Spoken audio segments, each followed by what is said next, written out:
Viewers, welcome to RSR women's world అండి. నేను ఈరోజు మిరియాల రసం చేసి చూపిస్తానండి. అందరిలోకి కాదు, ఇది వెరైటీగా ఉంటుందండి. అందరూ మిరియాల రసం అంటే మిరియాల పొడితో మాత్రమే అని చెప్పేసి ఉంటుంది. అలా కాదు, దీంట్లోకి నేనైతే 5 టమోటాస్ లెమన్ సైజ్ కన్నా కొంచెం ఎక్కువగానే తీసుకుంటానండి. వైట్గా ఉన్న చింతపండు అయితే కానీ కొంచెం బ్లాకిష్ అంటే అది కొంచెం పులుపు ఎక్కువగా ఉంటుంది అనమాట. పులుపు తక్కువగా ఉన్నదైతే లెమన్ సైజ్ కన్నా ఎక్కువ. సో తర్వాత వచ్చేసి రసం పొడి, ఇంగువ, కొత్తిమీర, కరివేపాకు, వట్టి మిరపకాయలు, మిరియాల పొడి, జీలకర్ర అన్నీ తీసుకోవాలండి. సో ఫస్ట్ అయితే నేను బాయిల్ చేసుకుంటానండి. టమోటోస్ ప్లస్ చింతపండు రెండు కూడా బాగా బాయిల్ చేసుకున్న తర్వాత అవి చల్లారిన తర్వాత అందులో కొంచెం చిటికెడు పసుపు అండి వేసేసి మొత్తం బాగా పిప్పి అంతా తీసేస్తాను. ఆ రసం అంతా ఒక సైడ్కి పెట్టుకుంటాను అనమాట. తర్వాత అందులో మన రసం పొడి అండి, నేనైతే ఎంటీఆర్ రసం పొడి యూస్ చేస్తాను. ఇంక హోమ్ మేడ్ రసం పొడి కూడా చేసుకుంటానండి, అదైనా వేసుకుంటాను. సో ఆ టూలో ఏదైనా కూడా వేస్తాను నేను.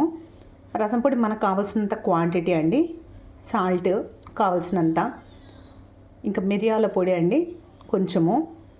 సో ఆయిల్ అనేది మనము తిరువాతకు తీసుకొని తిరువాత గింజలు, ఆవాలు కొన్ని, కొంచెం జీలకర్ర, నేనైతే 2 స్పూన్స్ వేసుకుంటానండి జీలకర్ర. నేను జీలకర్ర పొడి ఇందులో వేయను, జీలకర్ర తీసుకుంటాను.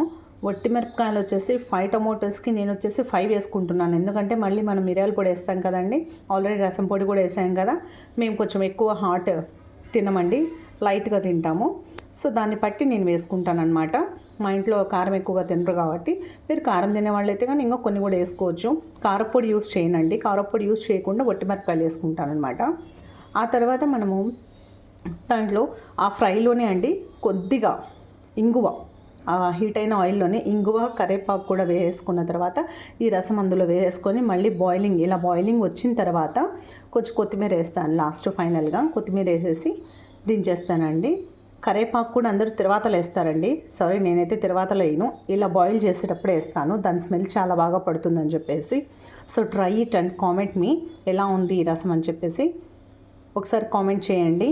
ప్లస్ నా ఛానల్ని సబ్స్క్రైబ్ చేసుకోండి మోర్ అప్డేట్స్ కోసము, ఇలా మోర్ ఎన్నెన్నో వంటల కోసము.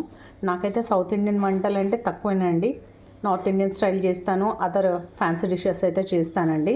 సో ఇందులో ఇంకా ఇది కాకుండా వేరేగా వెరైటీగా చేసిన వాళ్ళు ఎవరైనా ఉన్నా కూడా అలా కాదు ఇలా కావచ్చిన సలహాలు కూడా ఇవ్వచ్చు, నో ప్రాబ్లం. నా రసం కూడా ఒకసారి ట్రై చేసి నాకు కామెంట్ పెట్టండి. Thank you.